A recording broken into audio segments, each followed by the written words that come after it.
Donc Quentin, tu es secrétaire général de Art of Change 21 ou Art of Change 21 justement. Ok, Art of Change 21. Et ben, on va commencer par ça. Est-ce que tu peux nous présenter quelle est la démarche de Art of Change 21?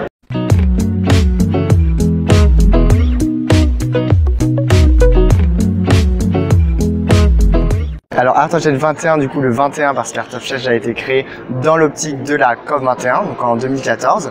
Donc c'est une association à but non lucratif qui veut en fait relier l'art aux grands enjeux environnementaux, donc pollution de l'air, pollution plastique des océans, réchauffement climatique et depuis peu, donc depuis la Covid pandémie. Donc en fait elle veut mettre en avant le lien de la créativité dans la transition écologique. Et en fait l'association a été créée par Alice Audouin, donc qui est la pionnière du lien entre art et développement durable. Elle travaille sur le sujet depuis plus de 20 ans. Elle a été en fait directrice du développement durable chez Havas Media. Elle a écrit plusieurs livres, elle donne des conférences à la Sorbonne notamment sur le sujet. Quel rôle, à ton avis, enfin l'avis de Art of Change 21, peuvent jouer la culture, la créativité dans la transition écologique et solidaire? En fait, du coup, c'est tout à fait l'objectif de l'association, c'est de relier donc la créativité à la transition écologique et c'est en fait de mobiliser par l'art, par l'expérimentation, le jeu, les citoyens. Donc on a notamment l'un de nos projets phares qui est Massbook. Donc en fait Massbook ça a été créé en 2014, lancé en 2015 dans l'optique justement de mobiliser la jeunesse à travers la créativité sur le réchauffement climatique. Donc en fait l'idée vient d'une artiste chinoise qui s'appelle Wen Fang qui a dit en gros en Chine on n'a pas Facebook, mais si on avait Facebook ça devrait s'appeler Massbook parce qu'on est tous masqués justement à cause de la pollution de l'air. Donc en fait l'idée est venue de là. Il s'agit d'une œuvre mondiale d'art, une œuvre d'art mondiale participative, collaborative et créative. Donc en fait on implique les citoyens du monde entier, donc on a des participations du monde entier sur le réchauffement climatique notamment. Et en fait l'idée c'est qu'ils créent un masque donc de manière physique avec des déchets notamment. Donc on promeut pas mal l'upcycling pour justement transformer les déchets en une œuvre d'art. Et avec ça, donc ils créent un masque avec un message. Donc on a des messages sur les pandémies, sur le réchauffement climatique, sur la déforestation, etc. Et ils le postent sur la galerie en ligne Massbook.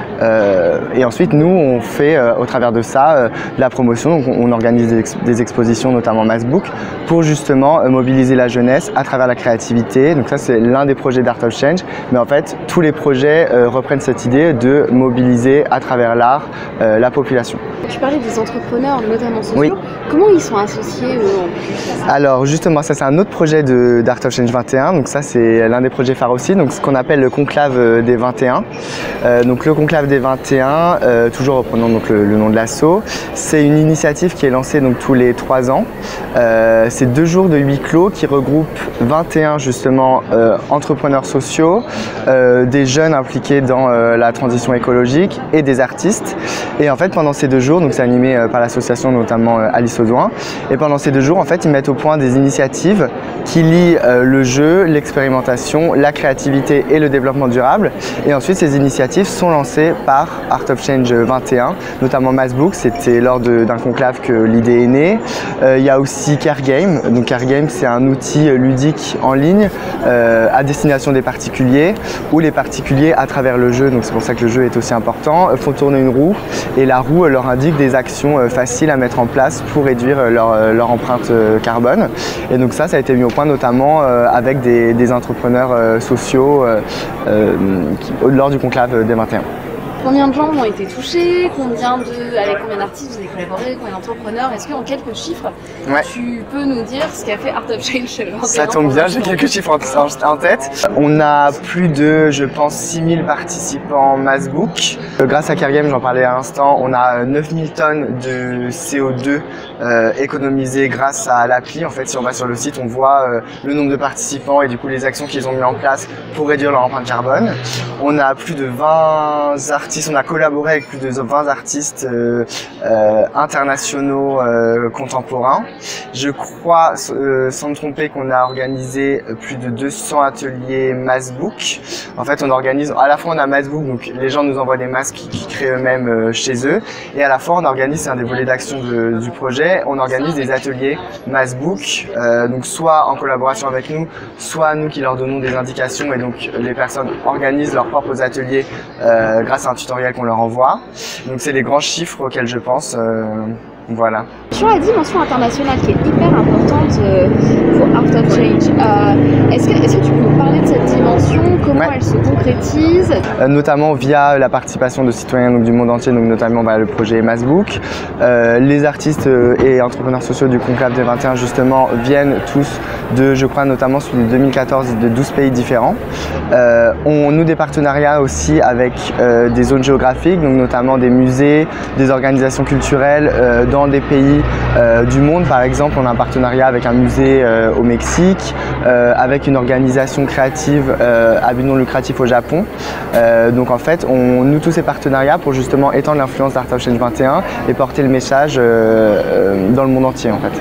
Du coup, tu nous as parlé un petit peu des projets emblématiques, ça c'est top. Est-ce que maintenant tu peux nous parler des artistes? Alors je veux dire, déjà en parrain, il y a Olafur Eliasson. Ouais, déjà. C'est énorme. Est-ce que tu peux nous parler un peu plus des artistes? Tout à fait. Donc il y a déjà le parrain, en effet, comme tu disais, donc Olafur Eliasson. Et après, on travaille avec plusieurs artistes green. Notamment, il y a Jérémy Gobet qui collabore pas mal avec Art of Change 21. Il y a John Gerard aussi, qui est un artiste américain très réputé contemporain. Donc il y a Wen Fang dont je parlais, qui est chinoise. Après, on a des collectifs d'artistes. On a Art Orienté Objet, par exemple.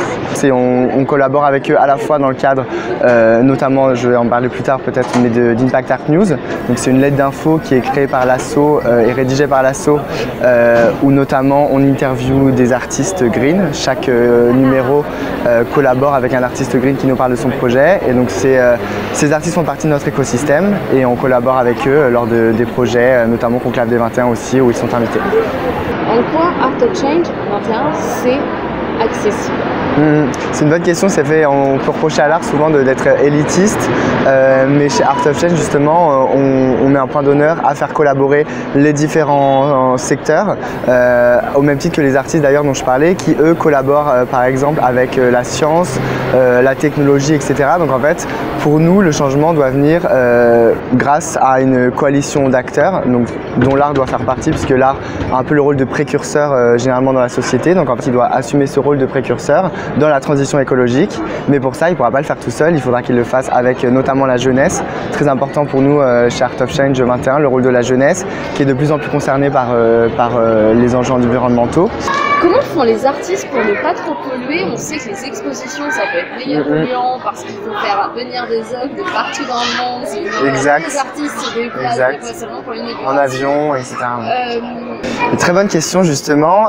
Donc les artistes avec lesquels on travaille, notamment ce dont je parlais tout à l'heure, Jérémy Gobet, John Gerard, etc., sont au croisement en fait de l'art, de la technologie, de la science, aussi parfois de la politique. Et en fait ils mettent au point des techniques innovantes, d'où l'aspect innovation qui est très important aussi au sein de l'association, pour justement réduire l'empreinte carbone de l'art, notamment Jérémy Gobet avec son projet Corail Artefact, au croisement de la technologie, de l'art et de la science, où en fait il tente de sauver la barrière de corail grâce à une technologie en recréant en fait des coraux. Et aussi, il y a un autre volet important, c'est que nous, chez Art of Change, on travaille sur l'éco-conception. Donc l'éco-conception dans l'art, c'est quoi? C'est concevoir des œuvres d'art justement qui ont une faible empreinte carbone. Et pour ce faire, on travaille avec plusieurs acteurs, notamment des galeristes, des artistes, mais aussi un cabinet de conseil en éco-conception et analyse du cycle de vie. Donc ça, c'est ce qui s'appelle Solinen.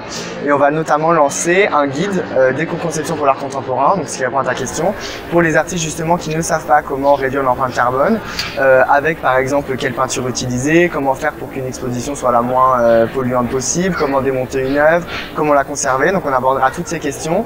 Et on abordera d'autres questions aussi plus générales. Par exemple, il faut réduire le nombre de foires d'art contemporain, parce que comme tu disais, il y en a énormément. Il faut prendre l'avion pour y aller. Généralement, on fait juste l'aller-retour. Donc c'est toutes ces questions-là qui seront abordées. Par exemple, peut-on avoir comme mécène total quand on est un musée. Et donc ça, c'est un projet de l'association aussi, à destination du secteur de l'art. Donc tous les professionnels de l'art, à la fois les artistes, les galeristes, les commissaires d'exposition, tout le secteur de l'art dans son ensemble. Et ça, on travaille dessus en ce moment.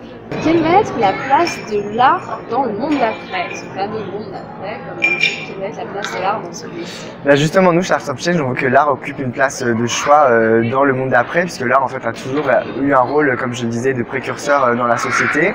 Aujourd'hui, on constate que c'est un peu timide. Le secteur de l'art a du mal justement à entrer dans la transition écologique, à part les artistes que j'ai cités, mais qui finalement, comparé à le pléthore d'artistes qui existent, ils sont peu nombreux finalement.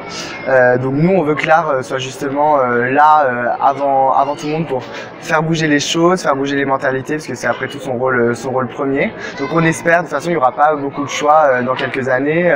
L'art devra forcément lui aussi prendre le pas de la transition écologique, et c'est pour ça que nous on veut l'accompagner à travers les différents projets, notamment à travers le projet de guide éco-conception, pour que justement il réussisse cette transition écologique qui est inéluctable finalement. Est-ce que tu penses que l'art, de manière générale, et la culture ont vocation et pourront être encore plus, ça répond à la question que je te posais, encore plus accessif, encore plus inclusif? C'est possible parce qu'en fait ça va prendre le mouvement en fait général de la société, qui est que justement la collaboration, reproduire finalement le mimétisme de la nature. En fait on appelle ça biométisme, où tous les parties prenantes d'un écosystème collaborent entre elles, et donc l'art en fait fera partie de cet écosystème futur en y jouant un rôle peut-être de précurseur, mais justement en collaborant davantage avec les autres secteurs, et justement peut-être en étant encore plus inclusif et encore plus accessible. Il va être beau ce monde d'après. Hein. On espère, on y croit.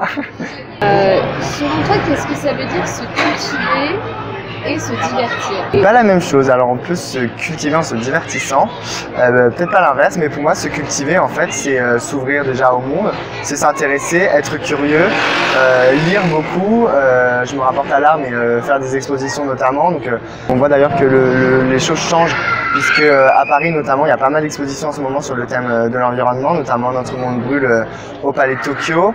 Il y a pas mal d'expositions en région aussi dans les autres pays, donc ça va être effectivement en s'ouvrant notamment à l'art, voir les messages qui sont portés par les artistes, en lisant. Donc pour ça je vous renvoie à notamment la lettre d'info d'Art of Change 21 sur l'art et l'environnement, pour découvrir justement des artistes, des projets qui traitent de la transition écologique. Et alors se divertir, c'est peut-être un peu plus léger, on peut, comme je disais, se divertir en se cultivant, c'est avant tout en se faisant plaisir je pense, et si la culture nous intéresse, si les sujets notamment environnementaux, artistiques nous intéressent, je pense qu'on peut se divertir tout en se cultivant, et donc c'est important aussi. Génial, merci beaucoup. De rien.